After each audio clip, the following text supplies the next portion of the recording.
Welcome to Sports Talk with Steve Jones, the daily talk show with the voice of Penn State football and men's basketball. You never know what special guest may stop on by any given day.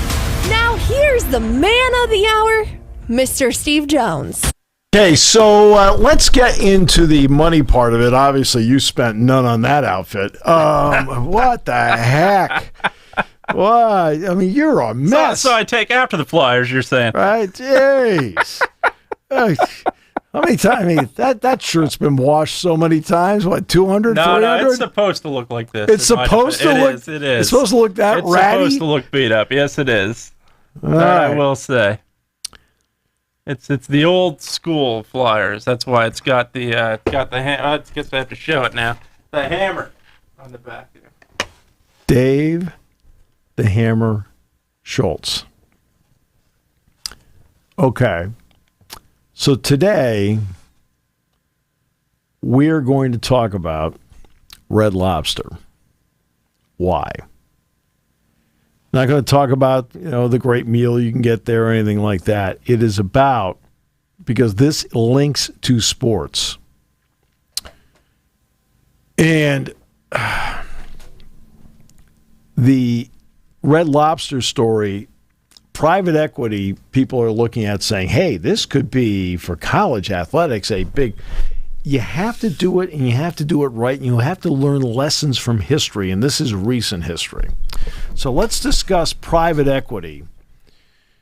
And remember, I'm relating this to the caution you need in sports. We all know that that Red Lobster is one of those national chain restaurants. It has had, to its credit, a lot of success. Now, the pandemic comes along, and like everybody, they take a hit. I mean, nobody can go in. So, seafood conglomerate Thai Union Group went out and became Red Lobster's saving grace, gaining 49% control of the chain. Now, what did Thai Union tell them? They told all the Red Lobster employees that they were assured that they would not interfere in any key decisions. That's what all the Red Lobster employees were told. All right? In fact, there is a document entitled Seafood Supplier Talking Points. Thai Union, quote, will not be involved in Red Lobster's day-to-day operations, including its supply chain standards and processes, according to the document. We intend to maintain relationships with all current seafood suppliers, according to the talking points. Obviously, those pledges did not last. So that's in 2020. Now let's move forward to 2022, a mere 2 years later. Thai Union, which is located in Thailand. I have to spell out everything for you. I almost put two and two together. It bothers me as you thought it was Burma. All right. Whose $4 billion empire includes brands such as Chicken of the Sea and John West Foods, were embedded in Red Lobster's Orlando headquarters. I was kind of hoping that'd be at Delray Beach, but Yeah. it makes more sense. Makes a lot. Right. What happened, though, is that they had their people embedded in top roles and closely directing the largest seafood restaurant chain in the world. Thai Union finance chief Ludovic Garnier said that we are much deeper involved in the management of Red Lobster. And he made that on an analyst call in November of 2022. So now let's move to today. Red Lobster has drowned in relentless supply of Thai Union supplied shrimp, and Red Lobster is now filed for Chapter 11. They did so on Sunday. They plan to sell the business to its lenders. In turn, Red Lobster will receive financing to stay afloat. Thai Union made several decisions that drove the chain to fail. And this is according to 13 former Red Lobster executives and senior leaders in various areas of business as well as analysts. Again, why am I relating this story? This is Red Lobster turning in 2020 to private equity, selling 49% of the company to private equity with the idea that they will be there, the silent partner. And guess what? The silent partner didn't stay silent. Okay. Right? That's what this lesson is. Right? And again, what has been the talking point lately on college sports in the last few weeks? Private equity. Okay? We told the story about Las Vegas yesterday. You weren't here. You were off gallivanting someplace. I mean, geez. I wish.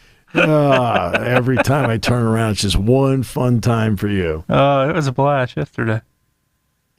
Yeah, his teeth worked on yesterday. I got my DA, yeah. Yeah, that's okay. 13 former Red Lobster executives and senior leaders in various areas of the business talked about the problems. All but 2 of the former Red Lobster employees spoke under the condition of anonymity because either of non-disclosure agreements with Thai Union or for fear of speaking out would harm their careers, or they don't want to jeopardize deferred compensation with Red Lobster. So far, this is painting a very pretty picture. Thai Union earlier this year blamed the COVID-19 pandemic. That's legitimate. As well as sustained industry headwinds, higher interest rates, and rising material and labor costs for Red Lobster's struggles. Now, higher interest rates, that's a fact. Rising material and labor costs, that's a fact. The pandemic's a fact. Sustained industry headwinds, not so sure. Thai Union, in a statement, said it has been a supplier to Red Lobster for more than 30 years, and we intend that relationship to continue. The bankruptcy process will allow Red Lobster to restructure its financial obligations and realize its long-term potential in a more favorable operating environment, according to the company. Former Red Lobster employees, though, said that while the pandemic, inflation, and rent costs impacted Red Lobster, Thai Union's ineptitude was the pivotal factor in Red Lobster's decline. Les Foreman, West Coast Division Vice President. He worked at Red Lobster for 20 years. He was fired in 2022. Thus feels very free to talk now. It was miserable working there from the last year and a half I was there. They didn't have any idea about running a restaurant company in the United States. It's kind of like you with a talk show. That's right. No. Well, I can't even blame the pandemic. I'd give it a shot. It's working for other people. At Red Lobster headquarters, employees prided themselves on a fiercely loyal culture and very low turnover. How long had some of the employees been with the chain? How about 30 and 40 years? Okay, that's fiercely loyal. And loyalty is a two-way street. Absolutely. The two-way street. Okay? No It's question. not just the employee being loyal, it's the company being loyal to the employee. Thai Union, though, installed executives at the chain. Dozens of veteran Red Lobster leaders with deep knowledge of the brand and restaurant industry were fired or resigned in rapid succession. So how many CEOs has Red Lobster had in the last 5 years? Probably a couple. I'd Five. say 5. Yeah, I was going to say Yep. 5. Look at that. I should 5. go play the lottery right now. Please. For the record, I Please. did not know that. That was a heck of a guess. Please do. Please. And hit it. Okay. Now, the CEO of Thai Union did visit in 2022 and toured restaurants around the country. I don't know if he came to State College. He brought along a consultant named Angel to Orlando. The consultant determined that executive offices in Orlando were bad and no one should use them. So the executive offices sat empty. What? Again, this is private equity how not getting to run a involved. business 101. This is private equity, okay? Okay, I'm just saying, Yeah. this is the red flag on private equity. Absolutely. The reason I'm bringing it up is it doesn't mean all private equity is bad. It means you have to look at the warning signs and then make sure you put the best deal together where you have control of what's going on and not the private equity part. Okay? And I know private equity wants something out of it. I've got that. If they're going to put their money in, they should want something out of it. But you have to negotiate it right. Red Lobster did not. They were like, hey, 49%, that's less than half. Okay, we've got control, and they didn't have control. Okay. They say that what Thai Union did was they brought in a toxic and demoralizing environment because they appointed executives that descended upon the headquarters, and a guy named Paul Kenny took over as the CEO in 2022, Australian-born former CEO of Minor Food, which, by the way, is one of Asia's largest casual dining and quick service restaurants. All right, and part of the Thai Union-led investor group that acquired Red Lobster. Kenny criticized Red Lobster employees at meetings and made derogatory comments about them, according to former Red Lobster leaders. And these are the people that work closely with Kenny. Commenting on a woman's weight at a Red Lobster annual conference in 2022 in Dallas, as she walked across a stage to accept an award, Kenny said, "We need to institute an exercise program in this country, in this company." Yeah.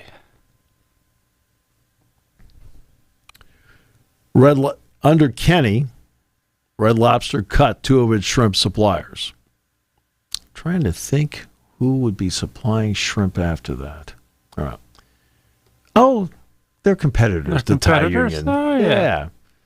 So, thus, Red Lobster had to purchase more shrimp from Thai Union at shockingly higher prices.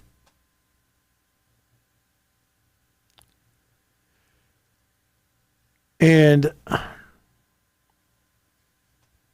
according to Red Lobster's bankruptcy filing, Kenny's decision came in apparent coordination with Thai Union and under the guise of a quality review. That's a quote. Thus, the changes culminated in the $20 endless shrimp promotion in 2023 that would come back to haunt Red Lobster. Yeah. Well, you sitting there and just eating them over and over again. I mean, it's like your pictures in the article. Do not serve this man. Get him out of here. All right. So in the bankruptcy filing, it says Thai Union exercised an outside influence on the company's shrimp purchasing. It said it was investigating whether Mr. Kenny's decision-making process circumvented the company's normal supply chain and demand planning. All right. Now, of course, Thai Union says this is all meritless and not a full representation of the facts and blah, blah, blah. Okay, yeah, that's great. Yeah, they spelled most of the words right. Red Lobster also slowed investments in dining room upgrades. They raised prices, had to. Yeah, sure. They cut labor. Thai Union's the one that led all this. And, of course, we all know what happens when you do this. You push away customers. Absolutely. And, of course, by pushing away customers, guess what you do? Your sales go down, your numbers go down. Red Lobster's annual customer count has dropped 30% since 2019. And that is directly from the bankruptcy filing. 30%. Okay?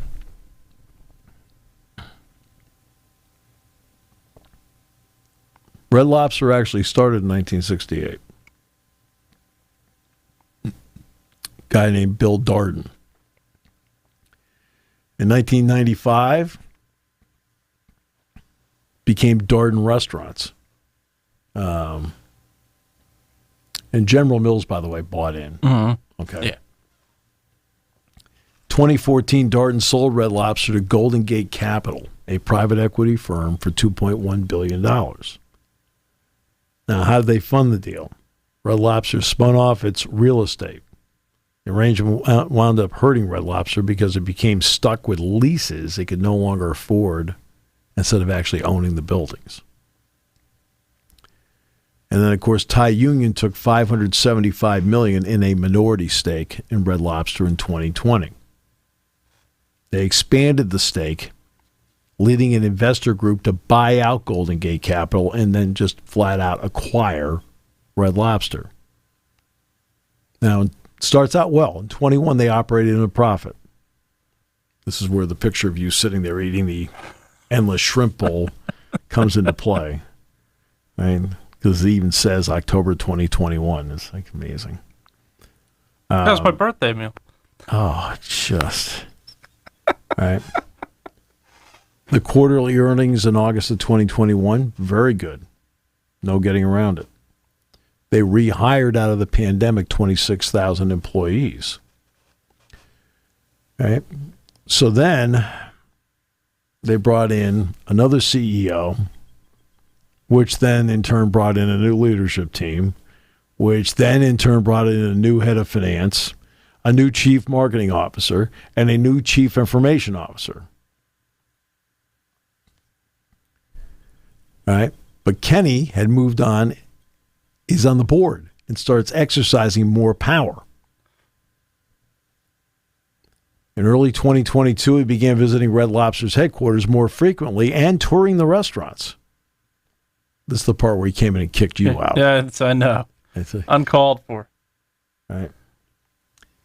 They had a board meeting 2 years ago, March of 22. Didn't go well. He disagreed that significant further investment was needed in Red Lobster. He chastised the management team, including the 3 recent hires. Within 48 hours, the new CEO resigned, just 8 months into her tenure. Board member had been there for decades with tons of experience running casual restaurants, then resigned the day after. By the way, Velade, who had been the CEO, seemed to be doing well. They're turning a profit, ended up going to Denny's. Okay. Now they start cutting. All right. And they put out a time of transition memo. Again, this is private equity. This is the worst case scenario of private equity getting involved. Okay. So again, it's not all like, hey, private equity, we're going to have money coming in. Great. Okay. We're all happy. Just again, you have to be able to structure these contracts right in college sports if you're going to turn to private equity to help you out. Okay. But it has to be structured right. You have to maintain the operational control of what you're doing. And Red Lobster lost control of this. They lost control. Now, it's not like, college athletics are not like this case where General Mills has it, then, Darden, then General Mills, it starts going like, and Golden Gate, right, where they keep getting sold and pushed and whatever. That's not how college sports works. But this is a worst case scenario of private equity taking control when they garnered 49% originally and then taking control of the whole thing and running the thing into the ground. All right. So the leadership team and the veteran leaders are now all gone. In other words, the people actually know what they're doing. Okay. And 6 vice presidents of operations overseeing restaurants fired before their general manager conference. Kenny, who's one of the bad guys apparently in all this, Must be. speaks highly of you, though, appointed a Thai Union frozen seafood manager as Red Lobster's chief COO overseeing the restaurants. The problem is the COO that he appointed had literally no experience running restaurants. Oh. small important. That's a slightly important position to have no experience. Good Lord. So I love working with you. Catch on so fast. I tell you, it does. You just, God, see, you're like 98 on the slow gun today. COO, Chief Operating Officer. I'll tell you. Anytime you have chief in there, unless you're a Kansas City chief, I feel like you probably have a small... Well, it sounds to me they'd have a better shot if they had Patrick Mahomes running the thing. Also, Thai Union starts sending more representatives over to get more involved in the Red Lobster supply chain, in finance, operations, strategy. Okay. So the restaurant operations and menus started alienating customers. Even you stopped eating the all-you-can-eat shrimp bowl. That's right. Stormed out. And, of course, that hurt sales. One customer said recently on Facebook, quote, "When you spend $43.99 for a meal, the salad should be part of it."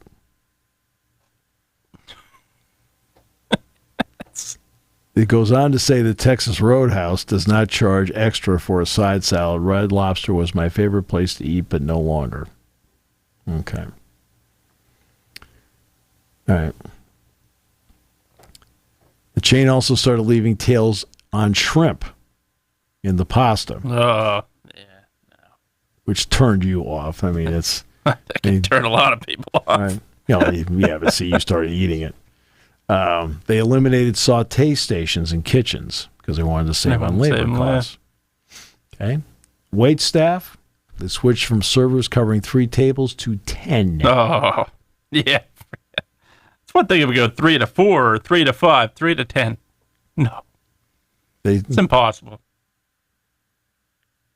They said all they did was, according to the employees, they said, all you're doing is just taxing us with more work. Absolutely. So, and the worst part of it is the customer that's irate is going to blame the people who are not at fault. And that means fewer managers, fewer cooks. A guy named Barry Fulgham started out as a dishwasher at Red Lobster in the 70s. Worked his all the way up to operations director. He retired, by the way, a year ago. And he said there would be times that we would have 1 or 2 people working on the kitchen line. What these cooks did on the line was amazing given the staffing situation they were dealt. But again, Thai Union doing more with the supply chain. Sure. Again, these are all things that they did. Now let's get to the part where you come into play. Endless shrimp. It had been a successful limited time promotion. Once again, your picture appears. It had been there for nearly... A more angry picture this time. Okay, nearly 20 years. Right? But last summer, Red Lobster turned the $20 Ultimate Endless Shrimp into a permanent menu item instead. Okay? Kenny told them $20 is too cheap to make a profit on endless shrimp. Once again, your picture appears. They went ahead and turned it into an everyday offer in June of last year and pushed it heavily. Now, his decision met with significant pushback from other members of the management team. According to the bankruptcy filing. Okay, the chief finance officer said, quote, "We have a very, very bold proposition for the consumers in the U.S. It's $20, so it's really affordable." Said that last August. But the whole thing backfired.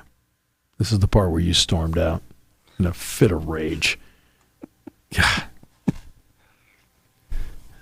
So much of this revolves around you. And I'll tell you, as I'm out the door already, they say you're out of here. It's almost like the umpire ejecting a guy after he strikes out to end the game. Right. Customers sat at tables for long stretches of time eating course after course of shrimp service slowed, and wait times grew. They lost $11 million following the deal, according to bankruptcy. Man. Endless Shrimp was an embarrassment for Red Lobster. Okay? They say it was the latest sign the Thai union was ill-suited for the chain. Thai union announced in January it was divesting of Red Lobster and taking a $530 million loss on its investment. A month later, they said the company was looking to sell the chain. Red Lobster, he said, is done and over with. Okay, so why do I tell this story here other than to make you hungry and also to talk about the Endless Shrimp promotion? Okay. It is important to look at all the positives private equity can bring. But it is also important to understand the stories where private equity doesn't work, right, where you cede control of what you're doing. So say, for example, let's just pick a school. Let's go with a non-conference school. Let's just take Arkansas. Okay, let's take Arkansas. Say Arkansas wants the Tyson Foods. So we'll take an Arkansas-based company.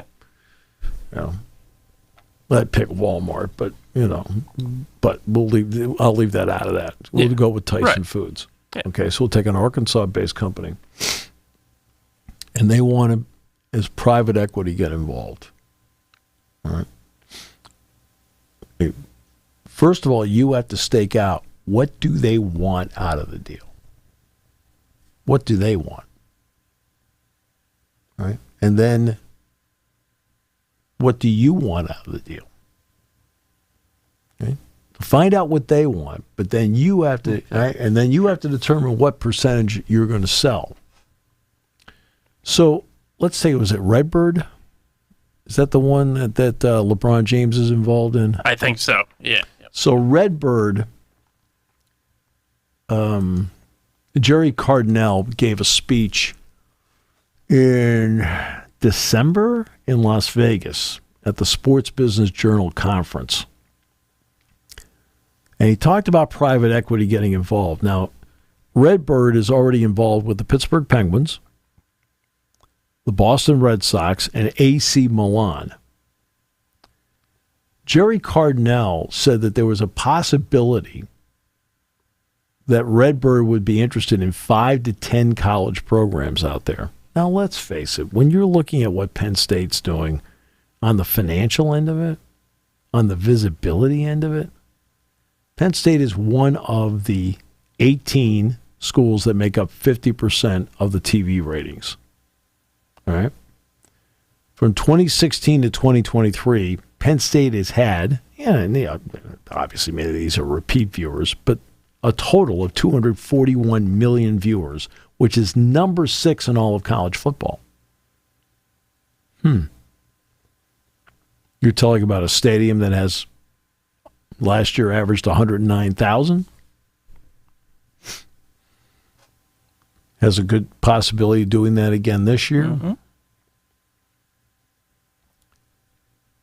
And they're primed to be one of those that private equity would look at, saying, hey, but again, my point is, make sure what they want, make sure they know what you want, and make sure you don't cede any control at all as to what's going on. Because according to Cardinal, he was spitballing at this point. And this is back in December. They asked what they thought, for example, Michigan would be worth. You want to know what his number was? $1 billion.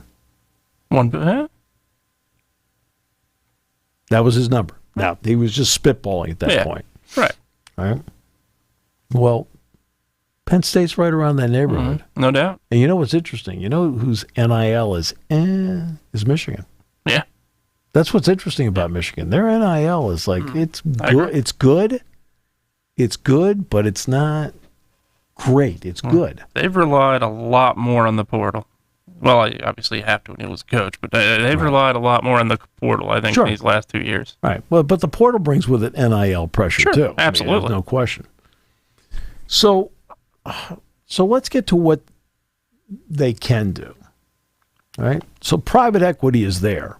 My only point about the Red Lobster story is be careful about who you're joining forces with. Excuse me. And be careful about, especially this part, how much control absolutely. Okay, you cede. You can't cede any control. Right. You're the sports professionals.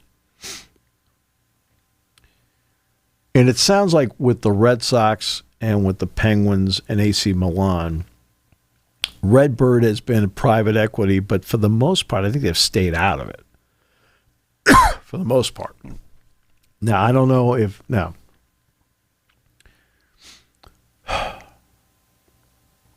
the Penguins got older. Sure. Absolutely. They dealt Gensel, but they got older. They put a lot... Crosby's older, but Crosby had a great season. Malkin's older. Letang's older. So they kept their core group. So the Penguins are in that interesting spot of being the aging team in certain spots and then not doing a great job of filling in around them. The Red Sox, Redbird's involved. That's LeBron. But, they're trying to position themselves, Redbird, and I believe, now John Henry has not said this, but I think they're trying to position themselves to get the NBA franchise in Las Vegas as an expansion team. Okay. But meanwhile, they're sitting there with the Red Sox, and their fans are disgusted with them right now. So, remember we going back to the stadium, I said, look, your investment should match your expectations. I said that about the stadium. I mean that. You have to have the ability to look at what you have and think big. Sure. If you want to think, if you look around and go, I can't really think that big. Okay, you can think small. Thus, you become the Pittsburgh Pirates. Uh-huh. They have money pouring in left and right. Sure. They don't put it back in. Nope. Okay, they don't put it back in. Now, Penn State's in a different situation because PNC Park, Acrisure Stadium, Lincoln Financial Field, and Citizens Bank Park all have what in common? State money. Mm-hmm. Yeah. Okay. Well, Penn State's going to do it, and they're going to get this thing done. And you know what? Okay. I know it's a big number. You want to build a whole new stadium? You want to see a big number? If you want to build an entirely new stadium, you want to see a big number. How about $1.5 to $2 billion? Easily. And that's a starting point. Okay. Yeah. 1.5 to $2 billion in fewer seats. That's the chaos and headache that, where are we going to put it? What are you going to do here? What are you going to do here? Yeah. Right. That stuff's not there when the renovation is a headache, sure, but it's not completely throwing away geography. So they've come up with this. Okay. Now you add in the $22 million a year. It's not 20, it's $22 million a year that Penn State will have to pay to student athletes. And yes, Title IX here is going to play a role. So just so people know, Title IX will play a role as to how the money is doled out. And when you sit there and say, okay, where can I get revenue? Right? Well, you've increased your, just by being in the Big Ten, you increased your TV revenue. You're going to get a little bit of a cutback on your NCAA basketball distribution because of the settlement. The settlement is taking money out of that distribution. And I think the NCAA is doing 60%, something like that, and the other 40, or other way around, it's 40% and the other 60% of the schools, right, which is the NCAA distribution over 10 years. And it's not just the basketball. Believe me, it's the NCAA distribution across the board. Like, wrestling got a whopping $49,000 last year from its NCAA cut. Oh, you can't say that. Oh, yes, I can. I can read. I took the time to read it. Okay. You'd be amazed if you take the time. So guess what? That number is going to be smaller too. It's going to be across the board. Talk about the 65 million women's basketball got in the new TV deal. It'll be less because of this settlement. It's going to have to come out of somewhere. It's not all going to be the men's tournament. It's going to be out of the women's tournament. It's a lacrosse tournament. Right? It's going to come out of that $115 million a year contract, out of the $1.1 billion deal they have with Turner and CBS for the men's contract. It's not going to be all out of one contract. Okay? There's going to be a little bit taken here, here, and here. So you're going to lose some money there. Next, all right? They've got the new deal with Playfly. That really helps. Yeah, it didn't help a little. It helps a lot. All right. And then, and of course, we mentioned the TV deal. But now you have to come up with even more. So what do you come up with more? Well, private equity is going to would certainly be an option. And it goes back to, right, and I've talked about this before, the ability to sell to a sponsor to be on your jersey. Crypto.com, StubHub. Sure. Yeah, I mean, you could pick anything. I mean, Vistaprint. I mean, you see that with the NBA, Vistaprint's on there. I saw Minnesota's last night, and they're all subtle. I mean, they're except for Love's Truck Stops, which is the Oklahoma City one. Thunder. Yep. Right, because of the big yellow heart. Right, that's the only one you say. They go, whoa, that's rather bold. Everything else is subtle. What are the Sixers? Crypto. Yep. Yeah. It used to be StubHub. Right. It's very subtle. And the NHL has it, Major League Baseball has it. If you're trying to get a gauge on what that is worth, because look, you're sitting in the stands at Beaver Stadium, you're not going to be able to see it, the patch in the jersey. That's not the purpose of it. The purpose is your quarterback is standing back in the shotgun. They've got the camera right on him, and there it is. It's like when Jason Tatum goes to the foul line. Right? Well, how about that? Hey, Steph Curry's at the free throw line. Hey, Rakuten. Right? Yep. Okay? That's why you do it. All right? The TV part of it. And guess what? NBA teams are getting upwards to $15 million a year to do that. And I believe baseball's in the same category, 10 to 15. Yeah. Hockey's less. Yeah. College football is the second most popular sport in this country behind the National Football League. What's it worth? Again, these are ways of coming up with money by not doing what? Going to your donors. Donors or not. Yeah. Right? Exhausting your donors. Yeah. Right? You need donors. You need endowments. You need NIL. All that. I understand that. But there are other ways to find it, too, that take some pressure off going to them every time you need a dime. Right? And private equity is one. My only point in the Red Lobster story is don't cede control.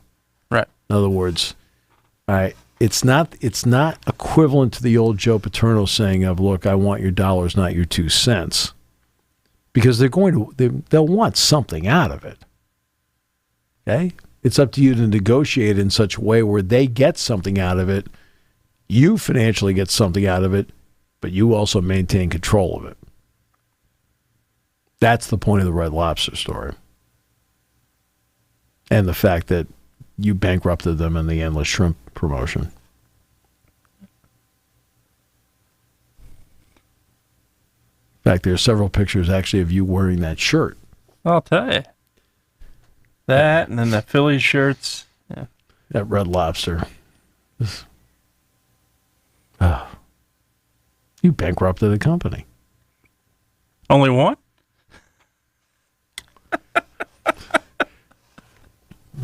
Well, this week. Okay, so that's an option, but be careful with how you go about it, and be smart about how you go about it.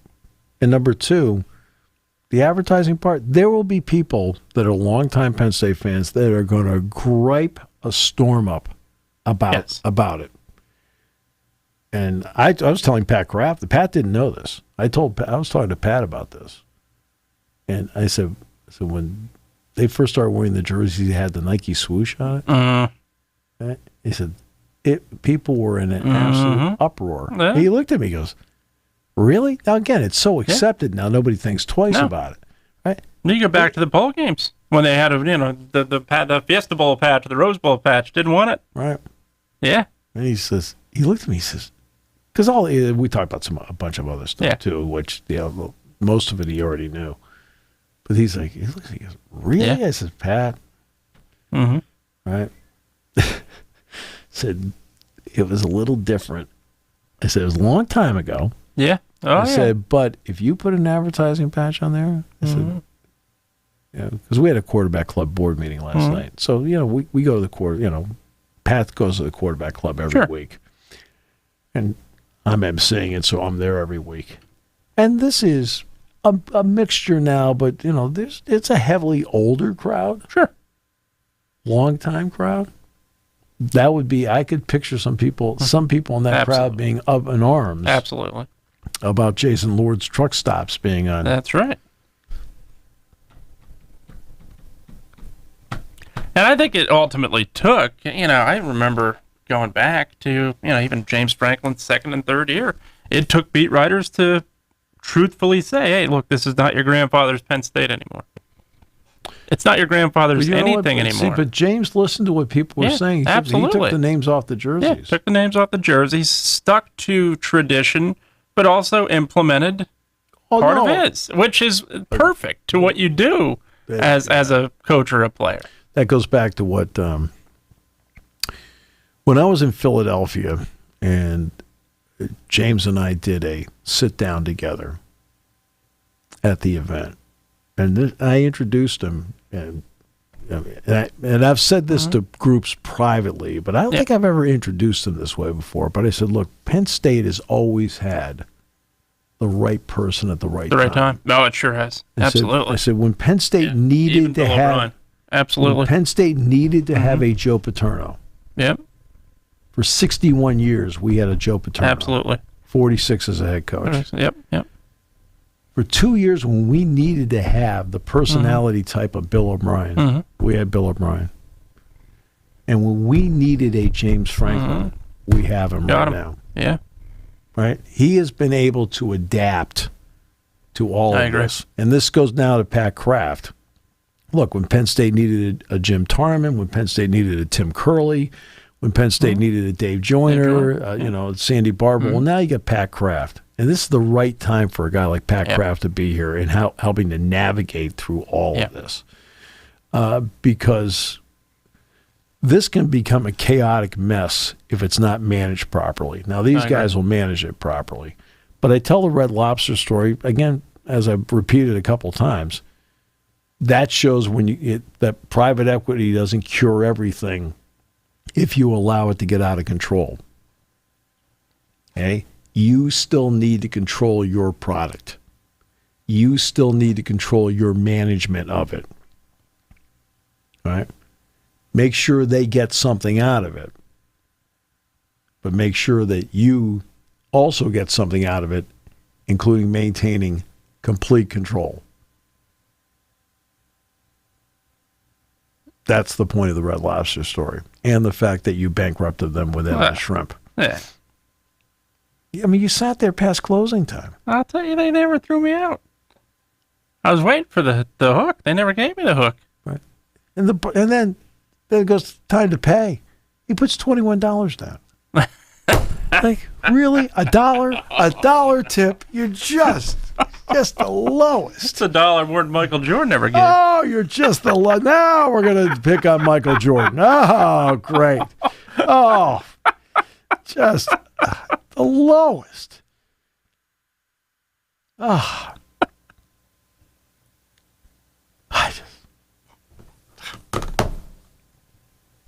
That wraps up this edition. I just